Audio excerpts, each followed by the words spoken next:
جہاں انسان کو زندہ جلا دیا جائے اور قاتل کے لیے پنچایت ہو اور پھر ایسے ملک کو یہ کہا جائے کہ یہ امرت کال ہے کہ قسطوں میں مرنے کا مزہ ہم سے پوچھیے. ہم سب خاموش ہیں. جو صحافی اس وقت بیٹھے ہیں اگر ان کے ہاتھ میں قلم ہے اور کمل نہیں ہے اور اگر ان کے سینے میں دل ہے پتھر نہیں ہے تو محسوس کریں کہ پڑی ہے لاش تعصب کے دوراہے پہ مگر ایک جنازہ ہے جو قوموں سے اٹھائے نہ بنے. نسل کی نسل تباہ کی جا رہی ہے. مولانا آزاد کا وہ تو تصویروں سے بھی ہٹ گیا.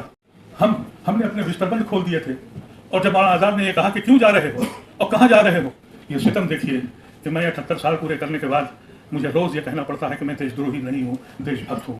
میں کیا بولوں جہاں انسان کو زندہ جلا دیا جائے اور قاتل کے لیے پنچایت ہو, جہاں انسان انسان کو مانے اور نیتا اس کو ہار پہنائے.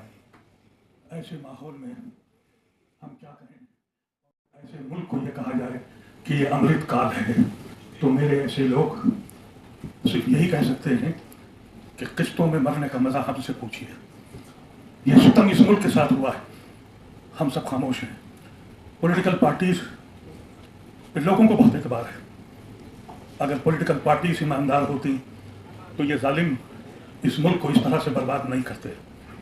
جو صحافی اس وقت بیٹھے ہیں اگر ان کے ہاتھ میں قلم ہے اور کمل نہیں ہے اور اگر ان کے سینے میں دل ہے پتھر نہیں ہے تو محسوس کریں کہ یہ ملک جیسا سلمان صاحب نے کہا اب تمہاری باری بھی آئے گی.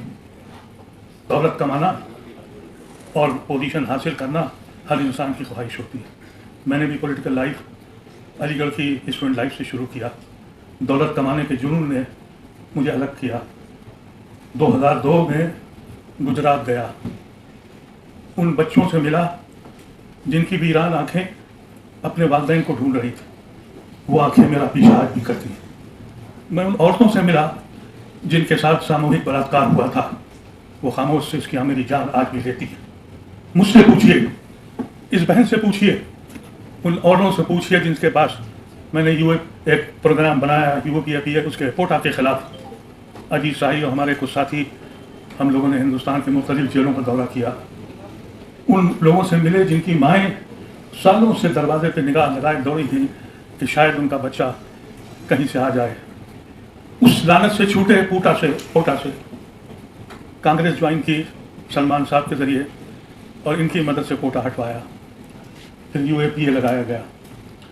پارلیمنٹ میں پہلی بار ویل میں گیا اور اعلان کیا کہ اب مجھے کسی پارٹی پہ اعتبار نہیں. پھر UAPA میں جتنا زہر وہ بھر سکتے تھے وہ BJP نے بھر دیا. مظلوم بچے آج کس حالت میں ہیں کہنے کو تو بہت کچھ ہے. صرف یہی کہوں گا کہ پڑی ہے لاش تعصب کے دوراہے پہ مگر ایک جنازہ ہے جو قوموں سے اٹھائے نہ بنے.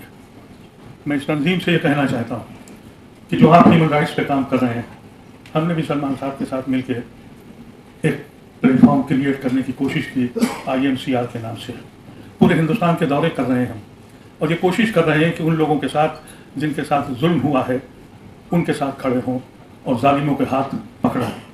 میری یہ گزارش ہے آج جتنے بھی لوگ ہیں کہ ہیومن رائٹس پہ جتنے لوگ بھی کام کر رہے ہیں چاہے وہ تنظیمیں ہوں یا انفرادی حیثیت سے ایک بڑا اجتماع کریں اور سب بیٹھیں, کیونکہ ہم دولت کمانے کے لیے نہیں, انسانیت کو بچانے کے لیے گاندھی کے اس تصور کو جو روز ہم سے چھینا جاتا ہے اس کو قائم کرنے کے لیے. میری زندگی اس مقام پہ پہنچ گئی ہے جہاں چند گھنٹے کی زندگی ملتی ہے. میں لڑ کے مرنا چاہتا ہوں, آپ کے ساتھ رہ کے مرنا چاہتا ہوں, ڈر کے نہیں. میرے اوپر بھی UAPA تو نہیں لگایا ابھی تک, لیکن 153 پتہ نہیں 153 یہ فلاں دھماکہ لگاتے ہیں. اس کا غم نہیں ہے. اس کی دفعہ یہ بتائی گئی کہ میں فساد پھیلاتا ہوں, ہندو مسلمان کرتا ہوں. جس نے پوری زندگی مخالفت کی مسلمان ان کٹر پنتھیوں سے جنہوں نے مذہب کے نام پر سیاست کری, اس پہ یہ الزام لگایا جاتا ہے. تو میں یہ کہتا ہوں کہ مجھے اس کی پرواہ نہیں ہے. جیل سے جانا ڈرنا چھوڑ دیجیے. تیاگی بھائی ہمارے پرانے ساتھی ہیں, ہم لوگوں نے جیل کے مزے دیکھے ہیں, لیکن ہم ڈرتے نہیں ہیں اور آپ لوگوں کو بھی ڈرنا نہیں چاہیے. آپ سڑکوں پہ آنا کیوں بھول گئے ہیں؟ ہم دریا بچھاتے تھے اپنے لیڈروں کے لیے, رکشوں پہ مائک رکھ کے جاتے تھے اور سجاتے تھے جلسہ ہر بات پر. لیکن آج لوگ پتہ نہیں کیا ہوا اس یونیورسٹیز میں جو سب سے بڑا خطرناک طبقہ ہوا, انسٹیٹیوشنس میں جس طریقے سے